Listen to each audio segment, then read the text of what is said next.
let's get into it.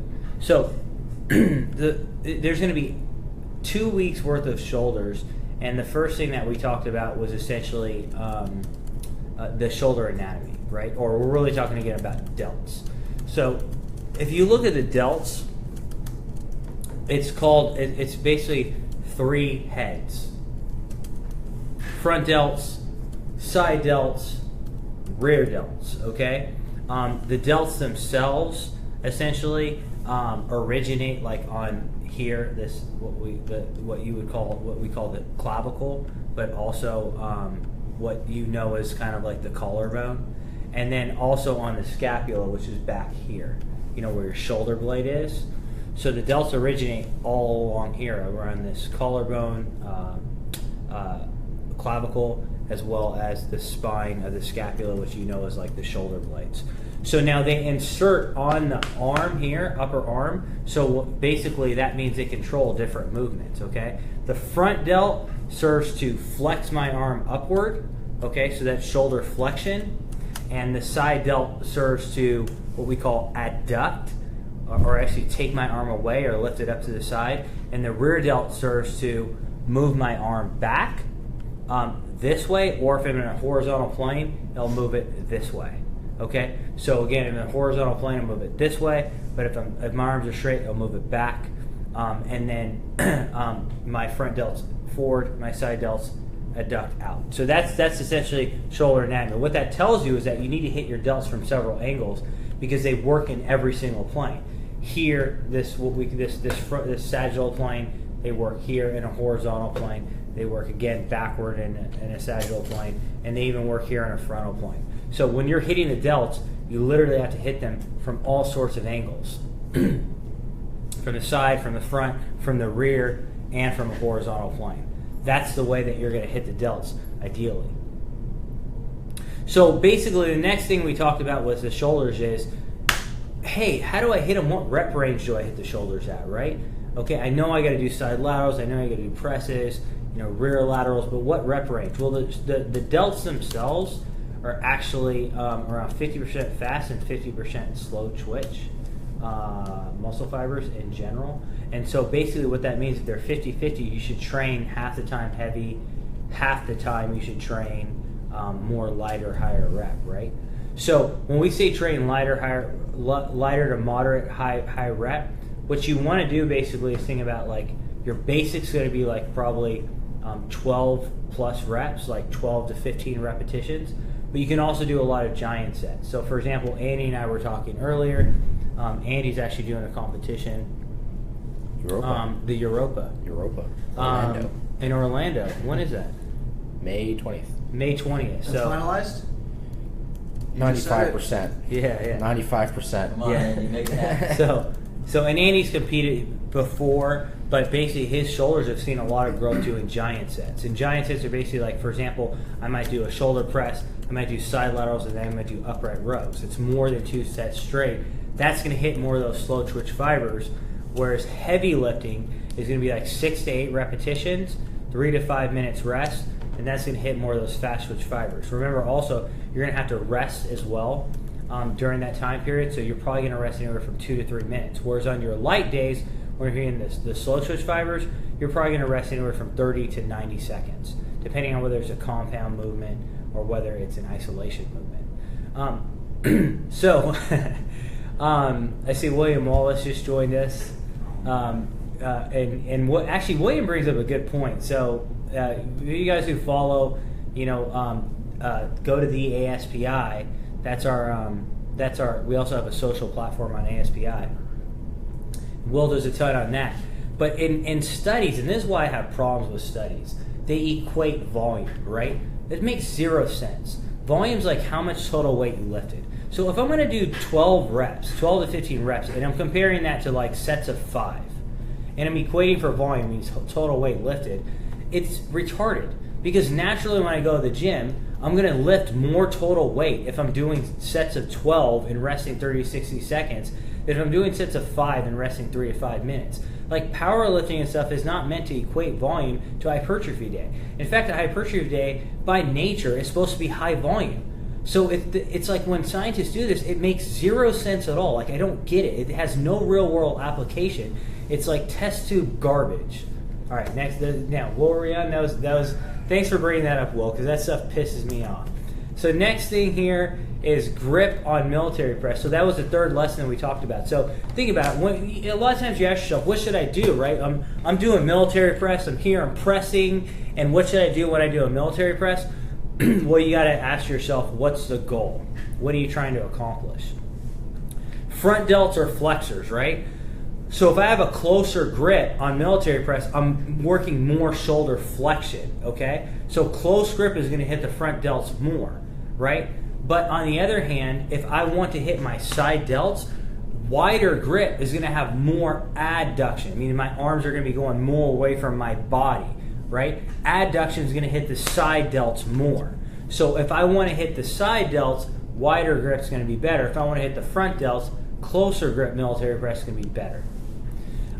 Next lesson we had on Muscle Ph.D. Academy was standing versus seated. One thing you got to remember is that the delts themselves they're not just movers of the arm, they also stabilize the shoulder joint themselves.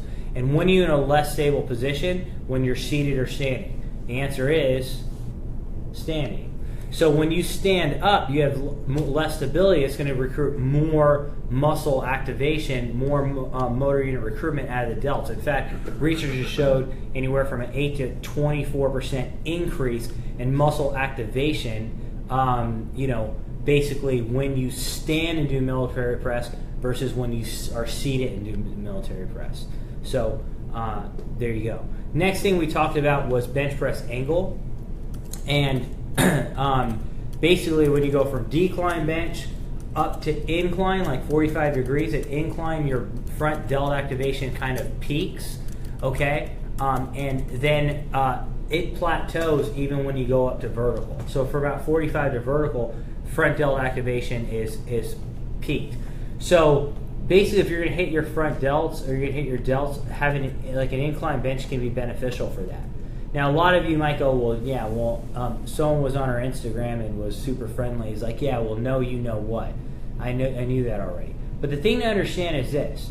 It can go reverse, okay? If you have a problem like really getting the chest to grow, like for example, Ryan at ASPI, Ryan Lowry, he's got really nice delts. His delts will overpower his chest a lot, right? So for him, understanding that an incline bench is maximizing delt activation, he might counter that and actually say, okay, now what I'm going to do instead is I'm going to do a lot more decline bench press. And actually, Andy brought this up earlier. Okay, so that it's important to understand because it can go both ways depending on your goals, right? So that's the point. So next thing we talked about was what about upright rows? We talked about width on shoulder press, but what about width on upright rows? Well, the key thing you guys want to really be sensitive to is that width on upright rowing does make a difference. Remember, the side delts are adductors. So you get more adduction of the side delts when you have a little bit wider grip. So if it's real close into your body, you're going to recruit more of the biceps and more of the traps. If you go a little bit wider out, like shoulder width, or actually further than shoulder width, then what's going to happen at that time point is you're going to have more adductions, moving your arm out to the side, and that's going to recruit more side delt. The next thing we talk about, what's the optimal zone for the front and the side delts? Okay, thing to understand is like is this the front and side delts work best in the middle of range of motion. Now remember, when I talk about shoulder motion, my arms can go from 0 degrees, all the way up to 180. Right? They function best anywhere from 60 to 120 degrees. Same thing with the side delts, okay? But the line of force when I have a dumbbell, and this is something William Wallace, who's on here, who I probably saw on here, we talked about, is the fact that when I do side lateral raises or front raise with a dumbbell, the line of force is peaked at 90 degrees. So basically tension is going to be greatest like around that 90-degree point, whether it's here or here, right? So, when you're doing side delts, it's important to understand that like that middle of range of motion is going to where you get the most muscle activation. Now, am I saying don't train the delts throughout the full range of motion? No, I'm just letting you know that those components of the lift, that middle range of motion, you're going to maximize the activation and the use of the deltoids. For muscle damage, it's still important to train it like in more of in a lengthened position, which you could do with like cables. And I know, like for example, like Ben talks about training. Ben Pekulski will talk about training the muscle in a short and in a lengthened position, and that's important. Don't get me wrong. I'm just telling you that optimal zone where the delts are going to take over is going to be in that middle range of motion, and the peak activation is going to be when the dumbbells has the greatest line of force, which is going to be at 90 degrees here or here. Make sense? Great. For the rear delts, it's the same thing. I'm doing bent over laterals, right? So I'm like bent over and I'm like doing lateral movements. The thing to understand with the rear delts is they don't function very well here, and they don't function very well back here. But they do function well in the middle range. Now the problem is if I'm doing dumbbells and I'm bent over, the peak force is at the top, okay? But my rear delts don't function very well at that point, and they're not as working as much at that point as they do in the middle range. So how do you overcome that? What you're going to want to do essentially is you're going to want to use cables, because that keeps tension, in that middle range of the movement, right? So that's the point there.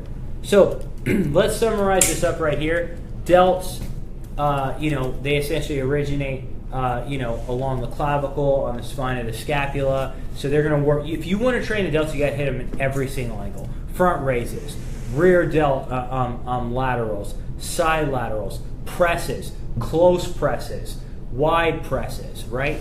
The side delts and the rear delts, again, they function best in the middle of the range of motion, so just take that into consideration, right? Delts are 50% fast, 50% slow, train at 50% heavy, 50% light. If you're a scientist and you're doing a dissertation, you're trying to equate for volume between hypertrophy and powerlifting, that makes zero sense at all. Standing versus seated, if you're going to do standing military press, that basically will increase the stability demands on the delts and activate the delts more. If you're going to be talking about bench angle, incline is going to peak the activation in the delts. But again, if your delts overwhelm your chest, then you're going to want to move more toward decline bench if you're trying to build the pecs. As far as upright rows, wide grip is going to be better than close grip for the adduction, but in optimal zone for the side delts and rear delts in the middle of the range of motion, and you peak at around 90 degrees on side delts. On rear delts, we highly recommend using cables. So boom, guys, that's what's going on with that. Now what I'm going to do is answer all your questions, whether you're into training. Well, actually, we should probably keep it to the delts. Or, like you see, We have one we're going to address in the beginning because it's going off in your descriptor. Everyone's trying to discuss it. Do it. What form of creatine is the best? Creatine monohydrate's the most researched. So, I think as far as like research is concerned, it's the most researched and backed by science. Can I build off of that one? Yes. That question. Why is that? So, basically, like creatine, it's very difficult. Creatine monohydrate is basically has the highest yield in general of creatine, right? So a lot of these other ones, like creatine pyruvate, for example, you'll have less total yield per gram of actual creatine than if you had creatine monohydrate. So creatine monohydrate has a higher yield of creatine. So I think that's why at the beginning scientists really said, I'm going to research this because it's got the highest yield, like on a per gram basis. Creatine monohydrate's got the highest yield. So, again, the main thing is you're trying to get creatine in the muscles. Are there other forms that work? Sure. But mechanistically speaking, why would some get degraded, before it even gets into the system, and that's no bueno. But for the most part, creatine pyruvate, does it work? Sure. Creatine HCl, does it work? Sure. But the whole mechanism we're talking about is getting in and saturating the muscle. There may be some extracellular effects of creatine, like some signaling effects. In fact, if you take cell culture and you expose it to creatine, you activate anabolic factors. So maybe circulating the blood certainly may have some effects as well. But again, we're trying to saturate the muscle with creatine. And once it's saturated, it doesn't matter whether it came from HCl or monohydrate or pyruvate. I just think that pyruvate's your best bang for your buck. Pyruvate or monohydrate? Well, there's creatine pyruvate too, but you're right. Creatine monohydrate is probably the best bang for your buck, But I'm not hating on a lot of the other forms. I'm just saying it's just the most research. Yeah. We know. Okay. All right, go ahead. Ian. Standing versus sitting on dumbbell shoulder press, would it go against your benefit if you're too focused on the balance? So if your focus is balance, then I would do standing. No. If you're doing dumbbell curls. Yeah. Oh, dumbbell. Dumbbell presses. Okay. If you're standing, is it going against the actual, because you're focusing on balancing? Oh, understood. Okay. Again, the delts are stabilizers. So part of that balancing component is actually drawn or controlled by the delts themselves. So theoretically, what you're saying makes sense. It's just when you look at the studies, that balancing, a lot of it's done by the delts themselves. So it seems to increase their activation. All right. I'm Not Cuban asks, for overhead presses, should we go all the way full elbow extension? Oh, well, okay. You mean like all the way up like that? Here's the thing. Again, you think about the delts, they're going to function best anywhere from like 60 to 120 degrees. So you're actually really getting peak deltoid use in that frame. But that's important to understand. But I still think full range of motion has its benefits, right? Just from a muscle damage perspective, full range of motion, especially like down here, you're going to get like stretching on the delts. They may not function as well in that region, but in the same token, you're still getting like micro tearing and muscle damage. So I do think that it's good to have full range of motion, but just be cognizant that you're probably working the delts most in that range. E-stim for deltoid growth? ? E-stim for deltoid growth is phenomenal. Phenomenal. Absolutely. All right, then. Jacqueline Fitmodel asks, do you think it's beneficial to train rear delts during back workouts as well as shoulders? Is it beneficial to train rear delts with back workouts? Yes. Absolutely, because think about this for a second. What the rear delts are extensors, right? So they extend the arm. Well, the lats extend the arm, right? So yes, I do think that training the rear delts with back could be beneficial.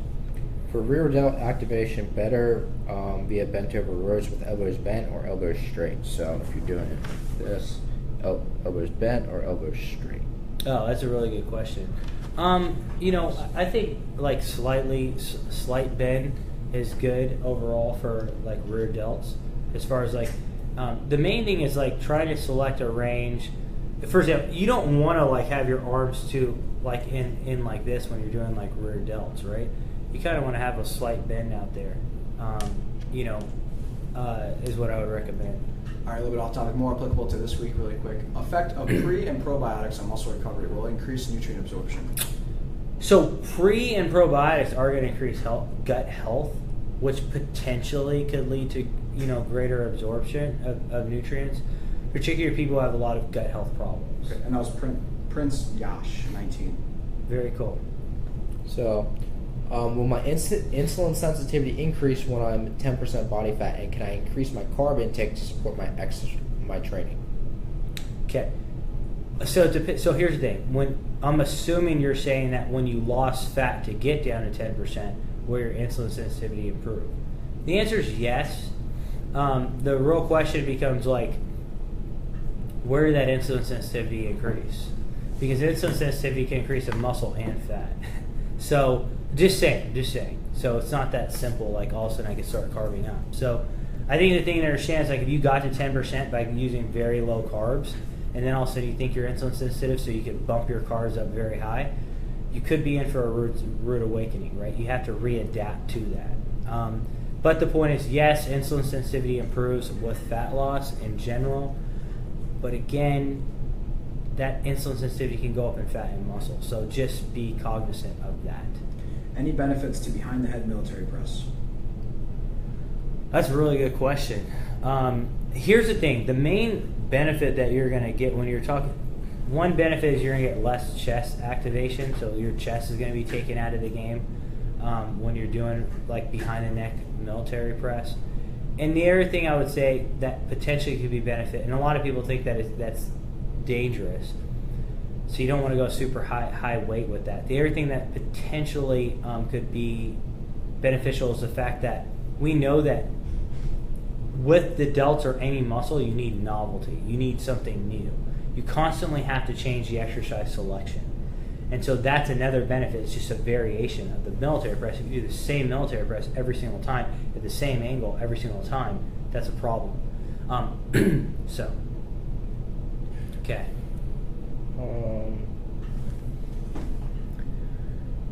I got you. Yep. Dumbbell presses or barbell presses to elicit more hypertrophy? Both. Again, when you're looking at dumbbells and barbells, in order for you to continually make gains, you need novelty in the environment. So it's not one versus the other. It's almost, basically, it's equivalent in a sense. There is some research that, for example, shows sometimes greater muscle activation with dumbbells than barbells. There actually isn't. Again, I think it's because of the stability component that you're talking about. But it's almost like saying, what's better, broccoli or green beans? You know what I'm saying? Preference. Right? You know what I mean? Like, you should have them both. Right? You should one day have green beans, one day you should have broccoli. Same thing. Your body will adapt. It's the law of accommodation. It's a biological law. If I do the same thing every single time, I will stop making gains based on that thing. So even if today dumbbell was better than military, if I kept doing it, military would cause a greater growth stimulus than dumbbell. Does upright rows lead to shoulder impingement, or is there a way to do them safely? There are some things that people talk about, like upright rows potentially causing shoulder impingement. I think the biggest thing that I would say on that question is, everyone. It's like, do hack squats cause knee problems? Right? For me, they do. So I don't do them. But for some people, do you do hack squats? Love my favorite. Do your knees hurt when you do them? No. So for some people, like Andy, it's no problem at all, right? So I think it's the same thing with upright rows. I've been doing upright rows forever. No problems whatsoever. So it depends on how you're built. You'll notice it. Your body will tell you if it will let you know if there's a problem. So,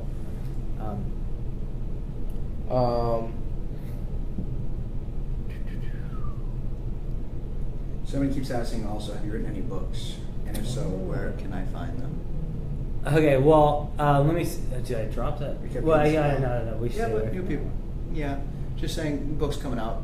There is a Soon book like that. coming out in June, but also, but it's on a different topic, not necessarily related to Muscle Ph.D., but it's still freaking cool. But there is actually, should I drop it on like the website? Course? Yeah. Yeah. The courses are coming. Courses are coming, and they're going to be like the most amazing thing ever. If you think you get a lot of information from these live Q&As, just wait. If you think you get a lot of information from these live Q&As, just wait. Good job, Doc. All right, thanks, dude. Appreciate it. All right. So, what do you think about glycerol post-workout? Glycerol is certainly, it's Vin Slim. It's Vin Slim. Basically, if you actually have glycerol, it seems to be a super hydrator, and improving hydration status of the cell can be anabolic. Does EMA work? Yeah, it helps you sleep better. Dallas Usuri says, do cardio before your session. Do high incline cardio with speed of 3. Maybe he's responding to someone else. Creatine dose, 3 to 5 grams as a single serving of creatine. More than that, you kind of just piss it out. Matthew says, how long after doing cardio can I lift weights without it having a detrimental effect? I mean, if you did cardio for your lower body, it's probably not going to have much of a detrimental effect on your upper body. But if you did it on your lower body, it could have a detrimental effect for at least like 12 hours. How does time under tension work? Basically, it just simply means this. The muscle is under tension, and then you just put a stopwatch on, and like, how long did that occur? Right? Yeah. Does research show? But I mean, but you know, going into more detail, for example, say I'm doing like say I'm doing like front raises, right? So like I'm doing front raises here, and I come up. when I come down, the muscle's not under tension any longer, right? So guys like Ben Pakulski will kind of preach like keeping it under tension the whole time. So once the tension's released, you go back up. See what I'm saying? So timer meaning that like if I were to stay where I never release tension on that delt, their tension's going to be on the whole time. Whereas if I'm like, you know, like this, and boom, and then like sitting down and like getting momentum, and boom, tension's only going to be there like during that phase of the lift as opposed to the whole set. So I think that's what you're kind of thinking, right? Does research show ZMA to be a worthwhile supplement? I think so, yes. Keep quick firing. Max dose of L-arginine, I mean, I think like 5 grams is solid. Same thing with citrulline. Is smart cholesterol is fasted cardio a fake rumor? No, because you can do anyone can do fasted cardio. Like, does he mean like He means smart cardio more fat. He means fasted cardio. I'm just playing with you. So basically, I think there are potential benefits to fasted cardio. I really do. I think, but the thing is to understand that I think the benefits you get from them are depletion. The benefits you get from them are more being in a lower carbohydrate state. So potentially, if you had something that was lower carbohydrate, you might mimic some of the benefits of fasted cardio. But there are some benefits, again, training in a depleted state in general might increase mitochondria. So that there's a lot of research came out like all the way from like Hansen started the whole thing on this in like 2005. And basically her lab found that training in a depleted state could cause a lot of molecular adaptations that enhance fat metabolism. So no, I don't think it's just a rumor. I think there's potential benefit to it. And I know that's controversial, but who cares? Exactly. What recommendations would you have for someone with difficulty activating side delts, even if it's weight-wise, heavy, less weight, worry about more contractile muscle? Yeah, mind muscle connection is going to be important for side delts. So I think thinking about where they function optimally in that middle of the range of motion. So potentially maybe what you do is grab cables and just train them in that optimal range of motion. And what that's going to do is because they're being activated to the greatest degree and you're focusing on it, that right there may help you coordinate that movement and develop those skills to activate the side delts. The other thing, of course, I'm going to also say is that you're going to want to do a lot of stuff like a lot of angles, hit them from a lot of angles. Basically side delts, seated side delts, cable side delts, upright rows, right? Machine laterals, etc. What was playing McCallan's question? On Facebook? Yeah, I don't know. Flavin says, "Come on, answer me, Doug." I'm answering you, buddy. I just don't know what you asked. What are the workouts for rear delts to develop a round shoulder? Is that what he asked? Yeah. Okay, cool. I got you, Flavin. What are things to hit the rear delts? Like rear delt workout? Like how, basically he asked how to develop more round shoulders. Okay, well, if it's the rear delts, what I'm thinking basically, Paul Hauser actually was just talking some anatomy and this is actually, I think, real important. The rear delts are going to be extensors, right? Okay? So we were just having a philosophical conversation about this. So basically, the rear delts are extensors, okay? But basically, you also have, we talked about back, the rhomboids and center traps are going to retract the scapula. So basically, they're going to squeeze your shoulder blades together. So say you're doing rear delt work and you're coming here, right there my rear delts are pretty much peaked. Moving back further is more training my back. So I think a lot of that is really focusing on like the rear delt action itself, and once you hit that peak, that's you're done, right? So focus on rear delts. Excess movement that's not going to hit the rear delts is probably fairly pointless. Also, again, like anything else, the rear delts are going to be hit better with cables. Because typically if you're using dumbbells, when you hit that top of the range of motion, the rear delts don't even function well in that zone. So cables are going to keep tension on that middle portion of the zone. Finally, remember rear delts are 50-50, so you're going to want to hit them with high reps and heavy reps.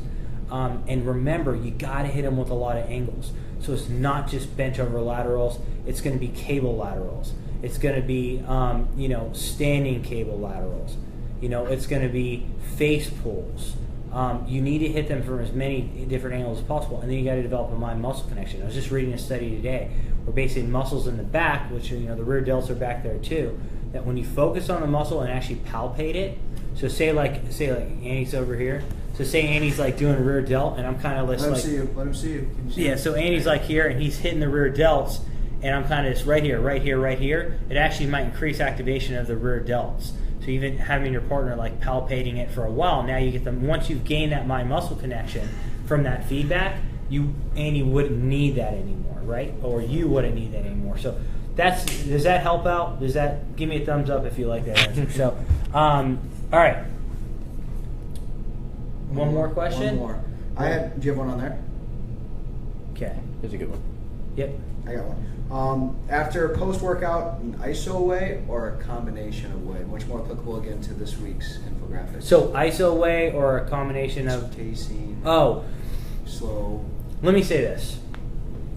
Post-exercise, if you compare whey versus casein, I think that's tomorrow's post. Yep. Whey is better.